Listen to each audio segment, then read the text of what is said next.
if you don't have a sense of who you are, if you don't know who that essence, that highest self is, how can you see the highest in somebody else? How can you connect to that highest with somebody else? It's almost that saying that, how could you be in love with somebody else if you can't love yourself? How do you express that? And I feel that that is our biggest quest here on earth, is to connect to our highest self, to be able to connect to that essence of who we are so that we can create good work here on this planet and to leave this planet a better place than what we came into.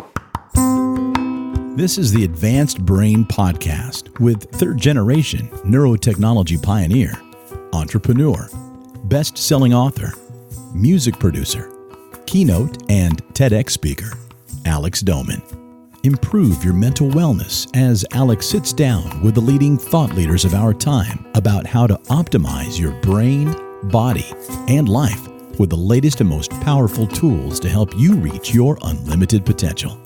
Now, listen in and discover how to become the best version of yourself with Alex Dolman. Hi, Alex Dolman here with the Advanced Brain Podcast. Happy to have you here with me today. You might remember from episode 1, my wife and I were in Los Angeles for the Powerful You event. And we were speaking there and had the opportunity to meet so many amazing people, one of which you're about to hear a conversation with, and this is Rosie Acosta. She was the opening keynote speaker. She told this amazing story of how she overcame adversity as a child and as an adolescent, and then went on to do amazing things as an inspirational speaker, a world-renowned yoga and meditation teacher, yoga training teacher, and so much more. So a couple weeks after the event, Rosie invited me to her home, and we sat down to record a podcast for both of our shows. Hers is Radically Loved. That'll be coming out soon. But we just had a great, very wide-ranging conversation between new friends. We explored family, mental health, yoga and meditation, music in the brain, and what it means to radically love and discover our essence. I really hope you enjoy the episode. Alex, thank you so much for being here today. I'm so excited to have a conversation with you about all things brain related and sound related and just life related. We had the opportunity to meet each other at the Powerful You conference in Los Angeles a couple weeks ago. And you and your beautiful wife, Mandy, came to one of my breakout sessions. And it was awesome to get to, it's funny because when I was there, I just kind of locked into you guys, and I'm really sensitive to people's energy, and you guys just really struck me as good-hearted people, and it could just because you guys were both smiling, and I'm just like, oh, they seem really cool. And then you guys came to talk to me afterwards, and I'm like, oh, Alex. Then I realized that you're like, the shizzy, and I was like, okay, Alex is awesome. Alex is legit. So yeah, and I'm sorry I didn't, get to stay to see you. It would have been really cool to stay and watch you speak and all of that. But anyway, In the interim of that, I became very familiar with your work and what you do. And it's definitely something that I've always personally been fascinated by, and something that I think my audience would really benefit from learning about. So welcome. Thank you so much for having me in this beautiful home. And it was so great pulling up and seeing you at the front door with Chewy to greet me. Your greeting committee, we're just like, welcome. It was awesome. Well, Thank you. And we were just talking about, Tori and I just came back from Hawaii. So, we were having a little bit of coming down from vacation sadness because I'm just like, and then Alex pulls up, of course, and he's like, it's a beautiful day in LA. And I'm just like, yeah, I guess you're right. It's not so bad. No, it's like sunny and beautiful out. Yeah, so I think, one of the things that I've been thinking about, knowing that you were going to come on to the show, that I wanted to talk to you about, pertaining to how our brain is wired for sound and how we are affected by music and all the different things that we hear, and how it can create a different perspective, a different type of life, a different type of understanding, and all of those things. I remember The first time I heard classical music was when I think I was about 7 or 8, and it was inside the public library. And it was an LA County public library, and it was just in one like little section. And I'll never forget it because it was the very first time I heard something that was soothing, something that wasn't loud and intense because of, again, you're very familiar with how I grew up and the environment that I grew up in. And I'm all about the festive music, especially in like the Hispanic culture, and different types of hip hop music in the early 90s, all of that. But I'd never heard something that made my body have a reaction. And I will never forget. And the minute that I started to research you and what you did, and I, watched your TEDx talk, and I was like, oh, this makes so much sense to me. And I've read different books, to do that spoke about different sounds and how it affects us. But I remember being there, and I remember looking through, the shelves, and I was looking for a book in particular. But I remember I stopped, like in my tracks, because I didn't know where the sound was coming from. And it was just something really just soothing, and I was just like, oh, what is that? I didn't know what it was. I didn't know what kind of sounds they were, like what it was creating. It was creating this sense of calm. And it was just like classical music, years later, I would hear that sound again inside of Borders books or something. And it always had to do with books or reading. So that was the correlation I made. And then when I discovered I could actually buy classical albums and soothing music, then I started to get more into it. So I'd be so curious to know what that piece was. Do you know? I don't. I don't. I think that it definitely was cello related, because when I listen to any type of classical music that has the cello in it, it creates that familiarity. And I don't know for sure, but I feel like that's the only thing that I found. A couple of pieces by Adam Hurst. He's a cellist in Portland, Oregon. And for the people listening, especially if you're a student of mine and you've ever gone to a class of mine, you've heard his music because I play it during the cool down or in the beginning during a warm up. But I would say that that's the most akin. So I'm happy to send it to you so you can tell me, maybe you can find the inspiration for it or where it comes from. You can say, oh, this is actually from this. I'd love to hear it, because the cello kind of is deeply haunting, but in a really beautiful, rich way. Yeah. Right? I mean, it's heavy. Yeah. That's so interesting. I didn't even think about that. It is. And, it's fascinating how, this memory that you have, this association of that first experience and that kind of place association and space with books and what that brings up. And I'm sitting here in your room looking at the books on the shelf and you should see this shelf about here. Right. That's part of you and part of who you are. And, music is so uniquely human. I say that saying it does touch plants, it does touch animals, but music is something that is within us. We create with our own voice, right? Within the rhythm of our own lives, and we're really wired for sound. So if we look at prenatal development, that the earliest senses to develop are movement, in our vestibular system, which is part of the inner ear in the brain, and sound and hearing. And they're very closely linked. So movement and sound integrate in our life from the very, very beginning. So that's why, I think dance and song have such an important place in culture and in ritual and connection between humans, because that movement and that sound and that music together is something that unites us and connects us all.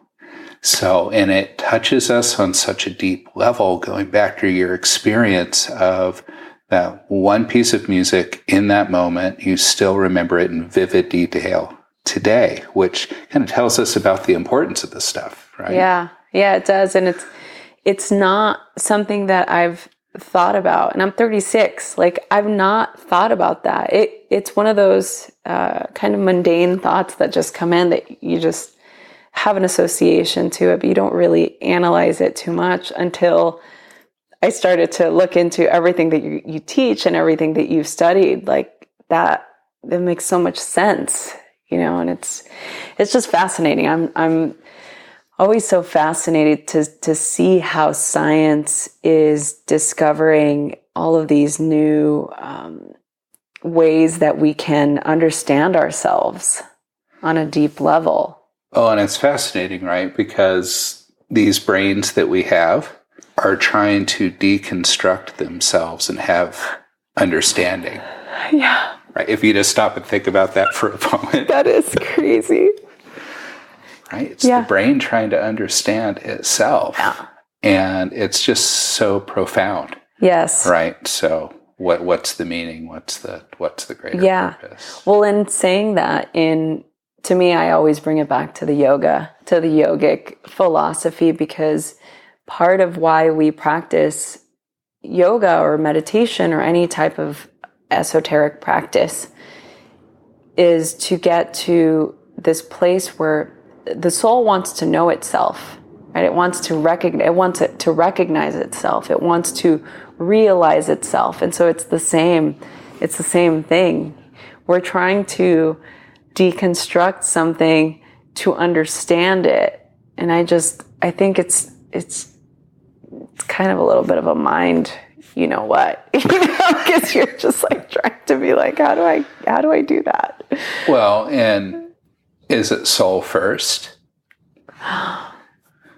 Well, that's the interesting part. Is it soul first or is it the mind? Well, we utilize the mind as a vehicle, right? That's the vehicle to get to that in transcendental meditation. It's we have to transcend the mind, right? That's part of that practice, is to be able to get into that state of transcendence, to transcend the mind, the ego mind, right? That which is the part of you that thinks that this is me, that this, and I'm pointing at my body, that this is who I am this thing, but you are something else. Like, if you really pointed to yourself with your index finger and you said, okay, point to you, point to yourself. Where do people point? Do they point to their knee or to their shoulder or to their mind? Most people point to the center of their body, which is their heart, right?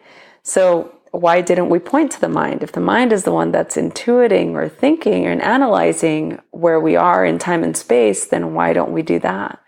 I think that there's just so many things we don't understand. And obviously you've done a lot of work around that, right? Well, it's funny because as you, go kind of to the chest, and you're actually, in a way, pointing to the vagal nerve, right? So you've got this 10th cranial nerve that is connecting the brain to all of our major organs except for the spleen. And that is the communication highway between our feeling brain, right? So you have the gut brain, which has over 100 million neurons lining it, that it's its own separate thinking thing within the gut that first informs what we think.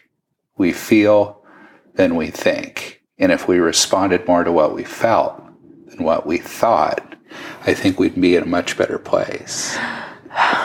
Such a quotable moment, Alex. That's so great. You're so right. So what got you started embark on this epic journey on wanting to discover how sound relates to our humanistic being? The Cliff Notes version is third generation in a family in the brain field.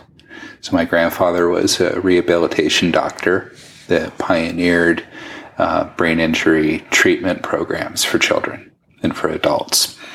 And his brother was in the field, and his kids, my dad and my aunt and my great uncle's kids, and we all grew up with it. Third generation, and we're raising fourth generation now. So we've always been in the field of human development with a belief and an understanding. Each of us have unlimited potential. And where we're at today is not a reflection of what we're capable of. It's a reflection of the opportunities that have been afforded to us and our ability to take those opportunities and go to the next stage in our life. So we've, always looked at a continuum of, say, neurorehabilitation to neurowellness to neuroperformance. How can we help people get far along on that performance path so that they can have their best life?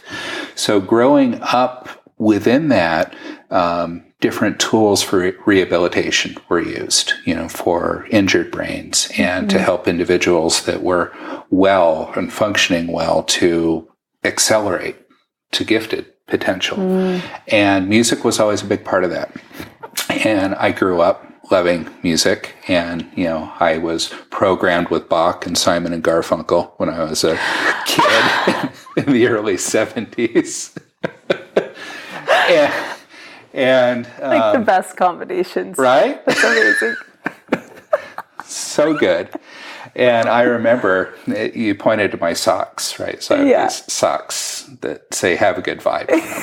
And that goes back to first moving to California in the late 70s with my mom. So we had moved out here, and I had these visions of the Beach Boys and surfing, and I started to kind of plagiarize Beach Boy songs and make them my own. Oh. Right? I'd rewrite the lyrics and try to do this songwriting as a third grader. Oh my God. So loved, but I couldn't play music. I couldn't write music. I couldn't read music, but I always loved music, and music was an escape and a place of kind of discovery and great joy. Yeah. And being a Southern California kid later, I kind of grew up in the punk music scene and, just loved the kind of the energy. Yeah. And the scene, what that was all about, which seems very contrary to the classical music and world music that we create, but everything has its roots and all music is good. Yeah. And all music serves its purpose for each of us in its own way in a particular moment. So I don't think we should ever judge musical style or genre, because if you're feeling something and it's working for you, it's right. Right?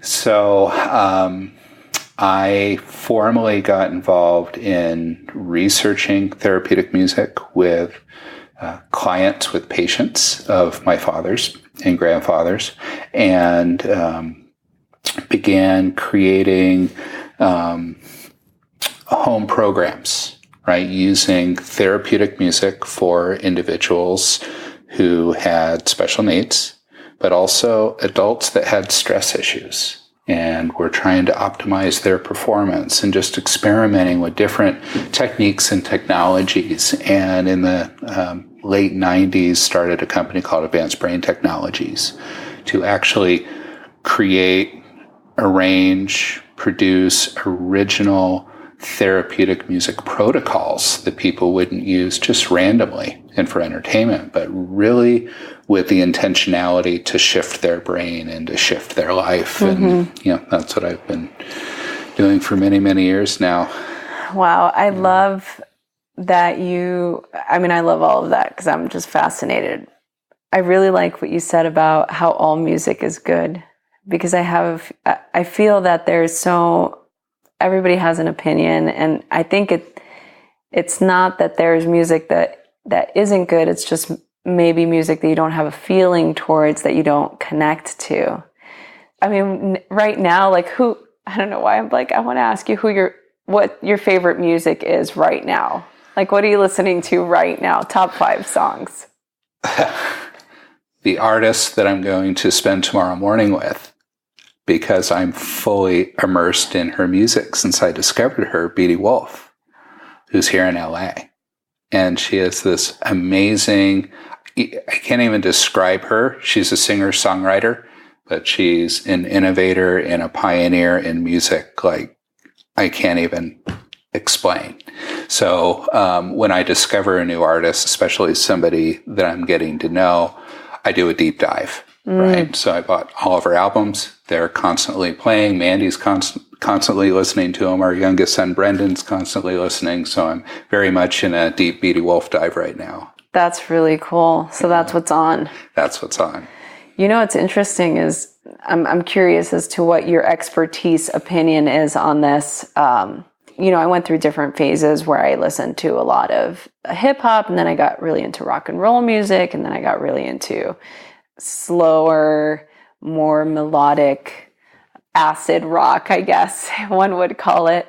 And then I got really into like the sitar Indian music, you know what I mean? So I've gone through so many different phases, and I noticed that depending on my mood, just as one would assume, I have to listen to certain types of music for what I'm doing. But what I find really fascinating is that if I do something that's really intense, like if I'm done with a training or something that's really brain heavy, my desire is always to listen to something more intense, which I'm curious as to what that is. And I say intense, it's like I'll like blast Tool in my earphones. Like, I'll listen to, he's giving me the approval right now, just so you guys know. Alex is like, he approves. But that's like one of my favorite bands, right? Hello. Maynard. Right. So, yeah. So I'm like, analyze me. Tell me why. Well, I think we tend to go deeper into our stuff, right? So why do we like to listen to sad music when we're feeling sad and down?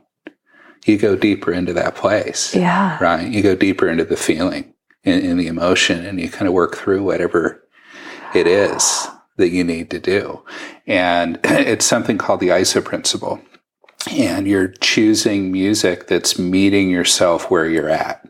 And you may transition from that, but you just intuitively know you need to be in that space right now. And you don't want to go to something like totally opposite that's a mismatch from where you are, right? So if you're really up and you go to something that's like really down, you're not going to have a connection to that. And it's going to be a difficult transition. So I think we really intuitively go to that space that we're at in that moment.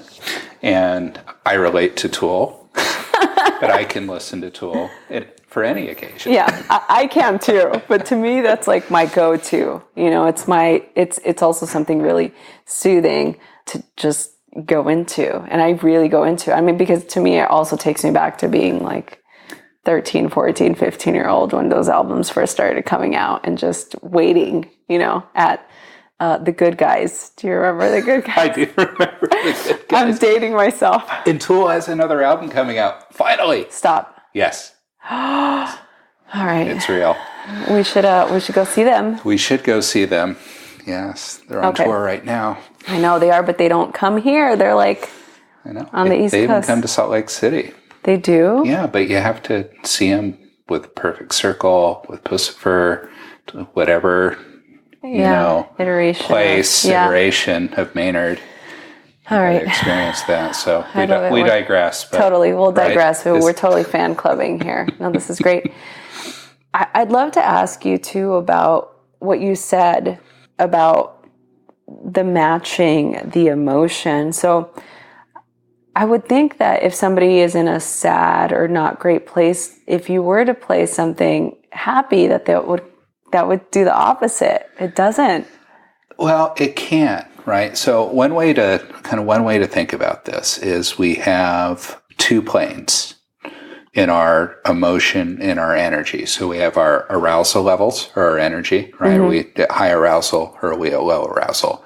And in our mood, are we in a happy place where we're feeling pleasant, or a sad place where we're unpleasant? And we look at the relationship between arousal, high or low, and pleasant to unpleasant. We kind of place our feelings, right? I feel this. And in that feeling, I'm going to be somewhere on this quadrant, right? Yeah. Of high positivity, right? High energy positivity, high energy negativity. Like I'm anxious. I'm really, really joyful, right? I'm calm. I'm depressed. And that's our present state. And if we match that state and then gradually shift it to where we want to go, that's what tends to work. So it's about meeting me where I am and then shifting myself to where I need to be. Yeah. But not, meeting someone from way far away, right? Because then it's jarring. It just creates conflict. Yeah. It is too jarring and it's unsettling. You're going to disconnect from it. Right. It's just cultivating more of that chaos or that unsettled state. Yeah. That's so interesting. So being a third generation brain person, brainiac, brain guru, I'm just going to call you the brain guru from now on. What has been, you grew up in this your whole entire life, like understanding the brain. What has been the most important lesson that your grandfather taught you? Wow. Granddad saw the good in everybody. You have to picture my grandfather. He always wore a bow tie. I love and him. He'd take me to Dairy Queen and, we'd go have ice creams. And he'd always say, "Grandson, you're not going to finish that. Let me just help you." He wouldn't let me have the last bite.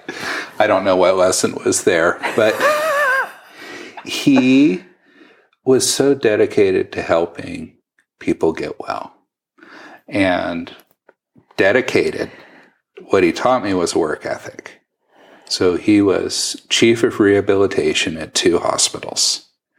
He was medical director at the institute he co-founded with my great uncle. He was founding medical director of United Cerebral Palsy Agency, where he was. He had another clinic with a neurosurgeon he was partners with. This is all at the same time. And he would come home at the end of the day, eat a quick dinner, go downstairs to his private home office to do pro bono work for friends and family that couldn't afford medical services. So what he taught me was to give, and do whatever you can to help. Wow. That's beautiful. Yeah. What about the biggest lesson you learned from your father? He has continued that.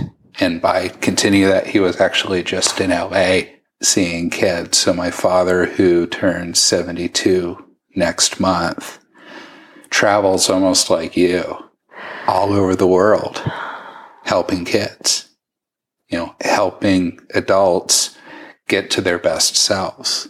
So this isn't like work. It's not a career. This is just life. It's what we do. So, what I've learned from Dad is to really not accept the limiting beliefs that people have about who an individual can be. Wow. Because we don't know what anyone can be. Wow. Right? That is huge. That's a big lesson. Thanks, Dad. Yeah. That's huge. I feel like there's so much of that, and I always have so much respect for people like you, or like your lineage, the legacy that your grandfather has created to develop something that allows us to connect more, because that's ultimately what we all want. We all want to connect more. We all want to know each other. We all want to seek that validation within ourselves and with each other. And I think there's something so beautiful about exploring the, uncharted territory of the brain, something like the brain or the mind and how it works and how we can utilize it to create the life that we want, or to understand how we limit ourselves from creating that. And so now you also do motivational speaking. You're able to connect with people with the work that you're doing. Obviously, you're carrying on the legacy of your family by doing the good work yourself. I know you're not talking about yourself right now like that, but you are. And I think that what you said about how we sometimes don't see our own potential, I'm curious, as from what being in this world your entire life, are those things that are environmental, or are they actually part of the brain, that create those limitations? I think you know why I'm asking this. That's a really deep question, right? Because our environment is creating more and more adverse conditions for our brain health, this world that we're living in today. So it's harder than ever. Wow. In one regard, to get to the place that we want to go.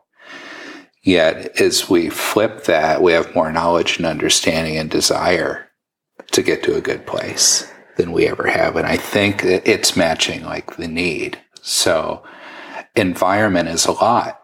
But if we look at kind of the potential, right? So is it nature versus nurture? Right. So what is this potential of this brain that we have? And we really don't know. And by really don't know, I mean, our family has worked with children that have had half their brain removed because of a seizure disorder in order to stop severe grand mal seizures that are slowly killing that child, as an example. And the old logic about what the brain could do based on brain specificity theory was if you remove that, the child won't be able to walk, they won't be able to speak, they're going to lose certain functions. And the brain, with its beautiful plasticity, that gorgeous ability for it to change itself in response to its environment, it finds a way. And it goes back and it restores that function that was lost through that removal of half a brain. And children that weren't going to walk or talk are running and speaking. That's the potential. So we can have a very damaged brain that has the potential to recover. And then I think about what a waste we often make of our healthy brains. And what can we do with them? When you've seen the most damaged individuals go so far, we're often just wasting so much potential that we have within us because I don't think we recognize the capacity for growth. Yeah. Having this knowledge and seeing the disappointment of people allowing that to happen, what are some of the top ways that people let their brain health go to waste? I don't want to say waste. It sounds so morbid. It is, right? Yeah. But, if you don't use it, you lose it, right? So the brain atrophies. The brain needs exercise. It needs to be fed. So what are the good things for the brain? Exercise is essential. Sleep is mandatory. Learning stress resilience techniques to manage our stress. Consuming food, not garbage, right? So less packaged food, more whole food. Using techniques like yoga and meditation to manage our stress resilience. Taking downtime, not allowing ourselves to go to burnout. Keeping our phones, our screens away. I mean, our constant distraction that we have in our lives now with our mobile technology and our social media feeds and all that, which, we all utilize as part of the work that we do because it's a means of communicating and connecting to others. But when it becomes a means of distraction and entertainment, it can become very debilitating for us. Yeah, I want to ask you about that because it's definitely a huge distraction. It's sad for me to, I'll if I'm going to run an errand, I usually will leave my phone. I don't take it. I usually, I'll go out, I'll do my errand, or, like Tori and I were just in Hawaii, we'd go out to dinner, we'd go out breakfast with friends, and it would stay. I'd leave it in the hotel. Like, I don't need it. I want to be present, especially our last day. I was like, I don't want my phone. I just want to be able to enjoy this moment. And it's sad to me now, the more and more I go out and I see people, in line, on their phones because they don't want to be bored. It's like every single second is being filled with something, some consumable something. Back in the day, when I would come down, before I lived in Hollywood, before I moved out to Hollywood, and I was still a teenager, I'd take the bus down to Sunset and, hang out with my friends. And we would, walk down the Sunset Strip and we'd walk all the way down to the Griddle which is like a famous breakfast place. Back in the day, we'd go wait in line and you would just meet all kinds of fun people, because if for those of you who have ever been to the Griddle, it's a wait. Like, you go there for breakfast, there's no reservations, you go and you wait in line. And we would meet so many people, and you'd make friends, and you'd meet people from all over the world. And back then I hadn't traveled, I hadn't left LA, so it was fun for me to hear people with different accents, I'm like, where is this place? Where are they from? And you would just meet people. The other day I was driving down, I was going to the gym, and I drove by and I stopped right there, and I'm just like looking. Every single person was on their phone. Everybody. And it was just quiet. You could just hear it was just quiet. And it felt so strange, because I went right back to that memory of these people could be standing next to each other, making a new connection, making a new friend, even making a new contact. Let's be honest, you're in LA. Like, you're not utilizing the fact that you're standing next to somebody that could potentially be somebody that could hand them your screenplay. Right? And it's, one of those things that I feel like we're losing, because we're so distracted all the time. So I love that you're saying that, because I'm curious as to what you think the remedy to that is. Stop. Well, it's an addiction, right? So, we're going for the likes, we're going for that constant feedback, and it's feeding this dopamine reward network in the brain. The same thing that cocaine, that sugar, pornography, whatever your drug of choice happens to be, it's feeding that same reward mechanism. But you can get high on exercise, you can get high on music, you can get high on feeling good and doing positive things. So I think if you can begin to shift that drug of choice and to do something positive for your system, so that reward is benefiting you rather than deteriorating you. That's what we need to do. But you have to take the actions like you are and consciously decide to stop.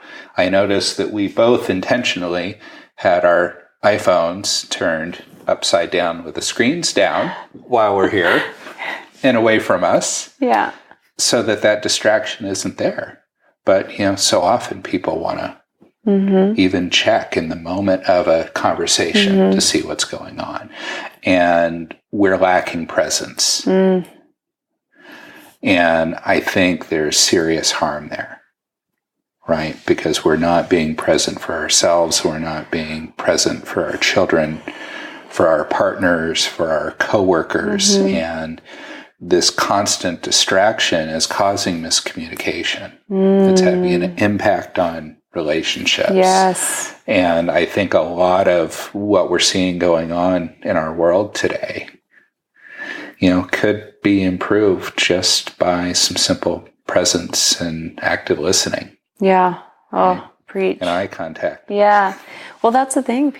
How often do people get to do this? How often do people actually get to go? That's why I love doing live events, because it's my opportunity. If I do a retreat or a workshop or a training, I get to go see people, look people in the eye, see their reactions, touch the human being as opposed to liking something, a click, It is different. It creates a different sense of connection. And I feel that that's part of our innate mechanism to cultivate that fulfillment within ourselves. It's something that we need. And I feel like a lot of people don't even realize that that's what's missing in their life. If you think about it, I was talking to one of my students while we were in Scotland. And, part of what was creating this level of disconnection for her, and even a deep level of sadness, is that she wakes up, she goes to her work, she's surrounded by a cubicle, doesn't have any communication with the outside world, works like a 12-hour shift, comes home to her partner, does the same thing 5 days a week. And there's no time for even making friends or having plans. It's like, this is her life. And of course, that's going to create a level of discord and a level of disconnection and a level of sadness and just a sense of not mattering in the world because you're just so disconnected. Not that any of that is true, but we've created this society where this is part of the norm, and people have to do what they need to do to survive. It's not like you can be like, oh, just quit your job and find something more social. That's not an option for some people, unless they make a mindful, conscious decision to do that. But I feel like there has to be a way for us to break that cycle, to be able to connect more on a human level and not distract ourselves with technology or things that aren't really going to serve our highest good. Although that I am a fan of technology because you can connect with a lot of people and there are really helpful things out there. But I feel like it's just with everything, too much of something is never good. So I've got a question for you. Oh. How important is it for us to connect with ourselves in order to be able to connect with others? Oh, it's probably the most important thing that we're here to do, I think.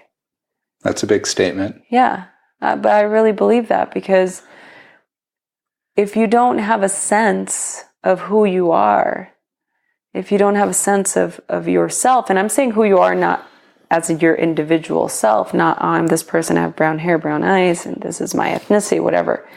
I'm saying who you are at your soul level. If you don't know who that essence, that highest self is, how can you see the highest in somebody else? How can you connect to that highest with somebody else? It's almost that saying that, how could you be in love with somebody else if you can't love yourself? How do you express that? And I feel that is our biggest quest here on earth, is to connect to our highest self, to be able to connect to that essence of who we are so that we can create good work here on this planet and to leave this planet a better place than what we came into. Right? Does that answer that? Yeah. Hopefully we leave things better than we found them. Hopefully. Right? I mean, that's always the intention, and I feel I don't know if it is. I think for you and I it is. I don't know if that's true for everybody. Yeah. You have been teaching meditation, yoga for many, many years. And I know you had a difficult childhood, difficult teen years. And I would be so bold to say that maybe you didn't have a good relationship with yourself. Mm-hmm. And did you find that through meditation and yoga? Yeah, I think that it definitely helped. It helped me connect to something that I felt was missing. Okay. The first quarter of my life was spent in survival mode. Like literally like visceral survival mode. Like I just needed to not die. Right? It's life in a war zone. Yeah. And so there was no real sense of connecting to anything. It's like what we say, in order to be able to have a spiritual journey, you have to be able to be in a secure space. If you're worried about where your next meal is going to come from, or if you're worried about getting shot or dying, how are you going to be like, oh, I'm going to go work on myself, or I'm going to go I'm going to go on my own, I'm going to go on a retreat and get to know who I really am at my core. It doesn't work like that. If there's, I need food. Right. We have a hierarchy of needs. Exactly. And so when you're able to appease that hierarchy, when you're able to, facilitate those things, then you can connect to, okay, now who am I? What am I doing here? And I would say that yoga and meditation for me came in during that time of questioning who and what I was, and presented an answer almost immediately to me. And it felt so familiar, and it felt without doubt. And that, to me, that feeling has never been able to be replicated in any other system other than my meditation practice, or when I'm able to close my eyes and really connect to, oh yes, here I am, right? There she is, and in a time in my life where there was so much chaos and so much uncertainty, I didn't need it in that moment. In that moment, I felt safe, completely secure, completely grounded. And not only all of those things, but also so full of hope and open to dreaming, and felt the potential, and actually felt like, oh, there is a future. I have a future. Like, there is something else. There isn't just this life. There is something bigger than me. There's something that I might not even see, but I'm really excited about, and I don't even know what it is, And I feel like, for other people, for some people, it's maybe a connection to their religion or their spiritual practice or music or, just being out in nature. But for me, what was able to do that was just being able to sit in silence and observing that essence or thing that was watching my mind think. Yeah. That's my answer. I'm sticking to it. It's a good answer.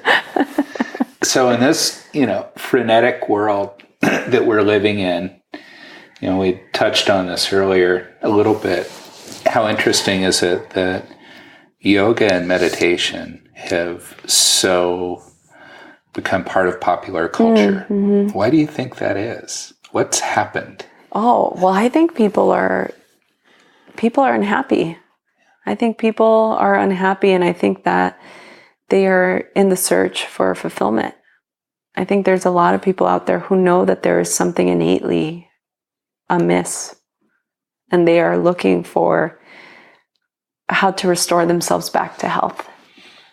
I think that's why. And I love it. I think I do have, some of my fellow comrades or, co-teachers out there who feel a level of disdain with all of the different types of iterations of yoga and meditation and all these different things. And I can see that, as somebody who comes from a lineage, I study with a teacher, all that good stuff. But I see the bigger picture, and I feel like it doesn't matter how it comes. People are looking for it. Let them enter the gate how they may. It's like you said about how all music is good music, right? And I agree. It's like with all yoga, all meditation is good meditation. All yoga is good yoga. However it comes, however it shows up for you, it's there for a reason. So invite it in, let it in, just be open, So I think it's great. It's funny. I just actually had a call with one of my students. We were laughing because he was saying, and I hope you're listening to this, you know who I'm talking about. He always listens to the podcast. I hope that you send me a text message after you hear me call you out. He's always saying how, he's like, you're always saying everything's great. You always say everything's great. Something bad happens. I'm like, that's great. Something good happens. That's great. I'm like, because everything is great. Everything we do is great. Everything that comes into our life is our teacher. Everything, the good and the bad. So how do we become open to that and let those lessons in? Because we have to learn from it. And I want to tie this back to what you were saying about if we don't use it, we're going to lose it. And I feel like that's our spiritual path as well. We have to be able to use everything as our journey to get to know ourselves more, to understand ourselves more, to understand what our highest purpose is, what our value is, what our soul essence is here to do, right? Yeah. Obviously, we can talk about this forever. Don't get me started. Well, it's good to get you started. Good things come. So, and I hope this isn't unfair. but you're public about this. You had depression and anxiety when you were younger. And all things are good. You not only have a practice of yoga and meditation, you teach the teachers. Are there ever times for you that those symptoms and things come back and confront you? Oh, yes. Oh, yeah, for sure. Even now. Yeah. I think it's one of those things that you make friends with, and you adapt, and you find the remedies to them at whatever point you are in that moment. For me, the remedies have changed over the years. Back when I was a teenager, it was medication, and it was self-medicating, and it was like prescribed medication, and I was able to utilize different types of modalities and get off of all of that and use all of the list that you gave about eating whole foods and sleeping and meditating. I was able to do that prescription that really worked for me. But I think that now when it comes up, it's more coming from a place of imbalance. Maybe I'm not getting too much sleep. Maybe I'm overextending myself. I'm a yes person, in case you haven't figured that out. I'm like, you got that, a little bit. I'm a yes person, and I want to say yes to everything. And I love doing what I do. It makes me happy. I'm not the kind of person that's like, oh, I have to go work or I have to go do this. I get to do this, and I love it, and it makes me so happy. My body starts to not be as happy as my mind is sometimes. So my body starts to be like, hey, girl, maybe let's take a beat. Like, let's take a day where you're just lounging about and reading a book, or just not on an electronic device or on your laptop. And because I feel like whenever I exert so much, I give a lot. There's always a come down from that. There's always right? I mean, and you can speak more to that, the biological response that happens after, doing a lot of exerting. After that, I feel like fried. Like I'm just fried. And then I do go through this depressive phase, which is very strange. Like, the reason why I said you make friends with it is because when I go into that state, I don't beat myself up over it. I don't start to question my existence of what. Sometimes I do. I shouldn't say that. I'm like, yeah, there are some times where I'm like, moments. Why am I doing this? What am I doing? Why am I here? But they're very fleeting, and they don't feel substantial enough. They just feel like, oh, I observe them and I'm like, oh, that's just my mind doing what it wants because it's tired. It's like it's like a whiny child that needs a nap. I have two 2-year-old, a niece and a nephew, and when it's time for their nap, they really make it known. And that's what I akin that to my mind when it goes into that state. It just needs a nap. It's nap time. Well, it's interesting because what you're sharing, at least for your experience, is those are moments where if you listen to your body's saying stop, right? Slow down. And you pay attention, you listen, and you feed it what it needs. I think so many don't have the tools. Yeah. And, we're using music as a tool. And you're teaching techniques of what I'll call self-regulation. And it's all about self-regulation, right? How do we find that balance, that peace, that sense of homeostasis within ourselves so we're ready to respond to our world in a healthy way? Yeah. And, I know I've tried to meditate, and I've shared with you I struggle with that. So for those of us that say, hey, I want to try to meditate, I think that's a good thing. It would be good for me. And they struggle with it. What do you say to those of us? I think that, thank you for bringing that up. And I think it's something really important to talk about and to discuss, because I feel like meditation can be really confronting to some people, and it can be very challenging. And I think that the view people have of meditation, of what it looks like, and I'm doing air quotes, right? Of what they think it should be. I should be sitting in a cross-leg position with my spine tall, my eyes closed, with my hands in this mudra, and my eyes need to be closed, and this is what it needs to look like. I think that's a big ask for anyone. For anyone that's, when I first sat in that position, I was in so much pain. There was nothing relaxing about it. It hurt it hurt my low back. I had like a little pinch in my right shoulder blade. I got a neck spasm. It was just not a peaceful experience. So I think that now the way that we're more open to different types of modalities, different types of yoga practices, I think just meeting ourselves where we are and with what works, knowing that there is a progression that happens. I think to acknowledge the fact that it is going to be difficult for some people. It's not going to be difficult for all people, but for some, it's going to be really challenging. One of the biggest misconceptions that people believe about meditation is that they have to get their mind to stop, which obviously we know that is not ever going to happen, because the mind is a computer. It's on 24/7. Obviously, we don't want it to stop. We want to give it something to do. We want to direct it in a way that is going to keep us in this moment in time and space. We want to be able to focus on our breath.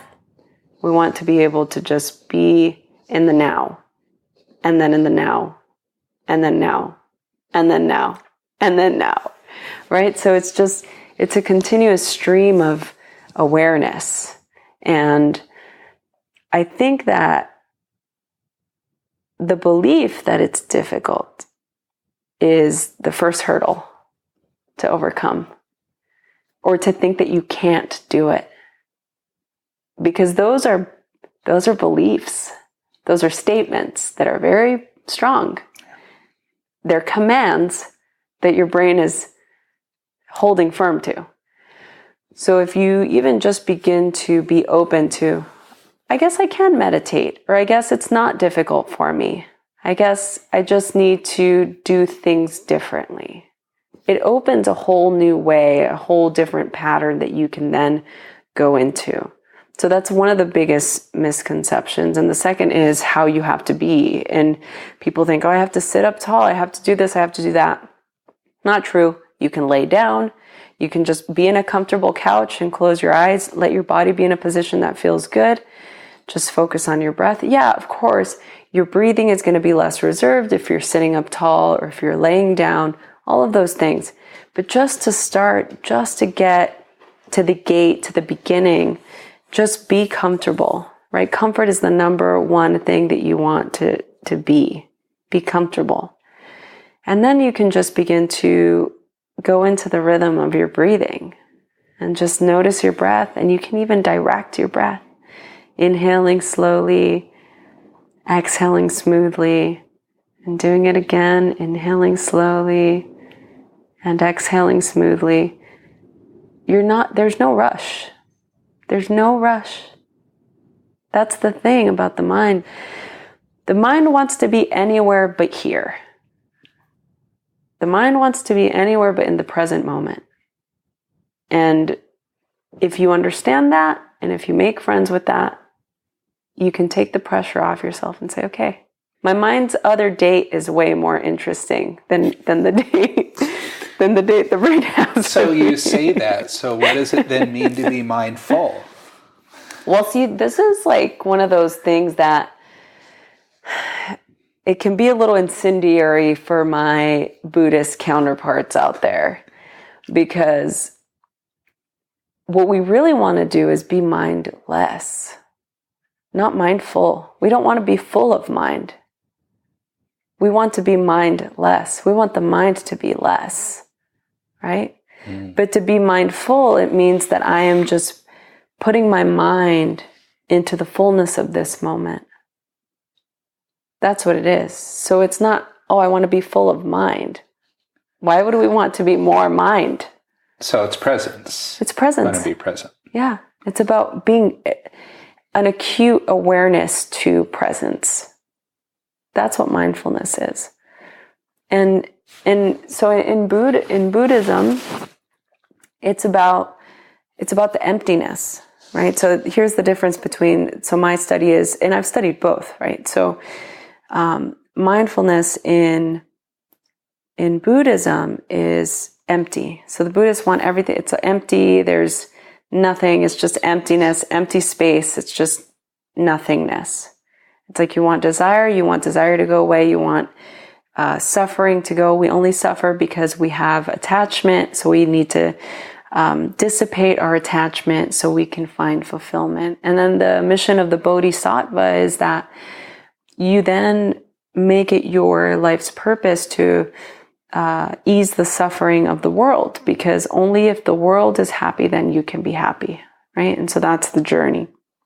In Tantra, it's all about the fullness. It's everything is full. Everything is Sri. Everything is resplendence. The fullness of everything is great, right? It's just everything is full. Everything about the moment is the most. It's filled to the top. We want to be able to take it all in. And so that's the difference, right? The yin and the yang and the yin. And, that's for each person, they might resonate with one more than the other, So there's no right answer. No, it's just like all music. All music is good. Just looping it right back to you. Right? Right, but you've studied deeply in both schools. Yeah. So, yeah. Right. Balancing that. Yeah. Well, and what's interesting is when I first started studying Sri Vidya, I first started studying Tantra first. And then when I started to study more Buddhist philosophy and study with Buddhist teachers and learn more about Buddhism, in the beginning it was really activating for me. I didn't like it at all because it was so opposite of what I'd learned. And I was just like, oh no, they're just like, why are they trying to like strip away everything I hold dear? And it was really activating for me, right? But the more I got into it, it allowed a deeper understanding of what all these practices were. And then it was like, oh, okay, meditation doesn't need to look like this. And this is why it's important for it to not look like this and to be able to speak to that. And it just gave me a 360-degree view of all these different types of practices. And then I started to study transcendental meditation, and then I started to study Vedic meditation and all these different facets of this practice. Because, I'm a certified nutritionist, certified holistic health coach, all that. So I don't really practice it too much now. I mean, now I have the knowledge, but I used to be a coach back in the day. That was kind of my main career path. And back then I used to say, one person's food is another person's poison, right? And so I feel like meditation is the same thing. Like one person's meditation might not be this other person's meditation palette. Because you might try that meditation and be like, oh, I can't do that meditation. It's really hard for me. So I can't do meditation. Right? Instead of being like, oh, maybe there's a different type that works better for me. But I don't think people know that. Right? Because they have that experience and they have that failure. So oh, yeah. Well, it's just like yoga. It's just like yoga. They might go to a yoga class that maybe the instructor didn't know how to work with beginners, or maybe it was a little too intense for them. They should have gone to maybe a beginner class or a hatha yoga class, or, and then they have this stigma now of like, oh, meditation is not for me, or I'm sorry, yoga is not for me. First time I've only done one form of yoga, and it's Bikram. And I remember going to class the first time because it's, 100 and something degrees. And I love the heat, which is like great. And it's 90 minutes. Yeah. And the instructor said, your only goal today is stay in the room. That's great. That's awesome. And that was an invitation to succeed. Yeah. Right? It wasn't a high bar. Just stay in the room. Yeah. And do your best with the movements or sit them out. And that kept me coming back. Yeah. So I would invite you to do the same in your practice. It's like you don't have to do anything. No technique. Just sit there for 10 minutes. I do that. I just do it in a hot sauna. No, that's great. Yeah. Yeah. No, I just find quiet. I do affirmations. I find a way just to be present and breathe. Yeah. And that's working. That's wonderful. And I don't quiet my mind entirely. What I find is, and this is my barometer, if I'm going through a pattern of my affirmations and I lose my place, I focus on my breathing. Mm-hmm. And then I structure a certain number of times through, because I'm kind of a linear person. Yeah. And then when I've done that many repetitions, I feel like I've had a successful session. That's been my process. Oh, I love that. That's great. I have 2 questions for you before we close, because obviously we could sit here forever and have this conversation. And I feel like it's going to be first of many anyway. So you're married. Your wife is absolutely stunning. Thank you for bringing her and introducing her to me. Mandy, I hope you're listening to this. Hi. Part of why I created the platform, or why I wanted to create a podcast, was to create connection. And I feel like a lot of it is revolving around just building relationships and being in a relationship. What is the biggest key that you have found to be the most helpful in your romantic relationship? For me, finding Mandy. Right? She's so great. And as beautiful as she is, externally, she's gorgeous internally. Just who she is. And I think she and I are so different, right? Like the yin and the yang. Very much so. Like this type A, go. And she's just this loving, caring, wonderful mother and person that everyone just falls in love with. And I think for us is that we have, 2 decades together now, and we work together, right? So this isn't just we're a couple at home. Right. Our offices are next door to each other. I mean, there's not space away, and we love nothing more than to be together. And I haven't really thought about what necessarily makes that work, except for that we each give each other permission to be our flawed selves, and just to understand that and to be patient with it. And we don't strive for perfect. Mm-hmm. I love that. There's a space for that. Yeah. I love that. Yeah. What is your biggest hope for your children? I really hope that they're on a planet that's safe. I worry for our future. But in terms of the 3 boys, we have 3. They're 23 and 19 and 9. Zane, Ethan, and Brendan, and they're each brilliant, beautiful boys. And I hope they find their joy.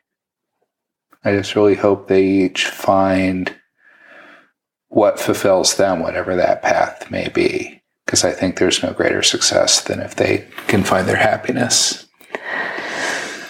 Yeah. I love that. Yeah. I'm going to ask you the final question. What do you radically love? I was going to ask you a radically loved. You can ask me. I radically love music. That's great. I radically love learning. I radically love food. I radically love my family. There's so much. There's so much. And as I turn that question to you, my question for you is, why radical love? Radical. So the root word radical is root, the Latin root. And I think that we have to be rooted in something in order for us to feel connected and find fulfillment and be and do who and what we are meant to do on this planet. And I feel like if we use that same fierceness that a blade of grass grows out of the ground with that tenacity and blind hope and dedication, that we will achieve success. And success looks different for everyone. You know, success to one person can be buying that dream home and having, you know, their sports car, you know, whatever that might be. And for others, it's just finding fulfillment in every moment with everyone. And so I think that's why radical love. Yeah, I don't think I've ever answered that question before. It's a beautiful end note. Well, Alex, for the people that are listening on my platform, where can they go for more information and to connect with you? Yeah. AlexDolman.com. You can go to my website. That's probably the best place to access, and I'm across all social platforms, so easy to find. And Rosie, for those that are listening to the Advanced Brain podcast, where do they explore all things Rosie Acosta? They can go to, I'm on Instagram a lot. That's like my main, that's my main focus. But if you go to at Rosie, Rosie Acosta, Acosta, you can find me on Twitter and Facebook. We have a private Facebook group that we have for the people listening to the podcast. They're welcome to join that. And radicallylove.com and rosieacosta.com all go to the same place. So feel free to search me out on all the things.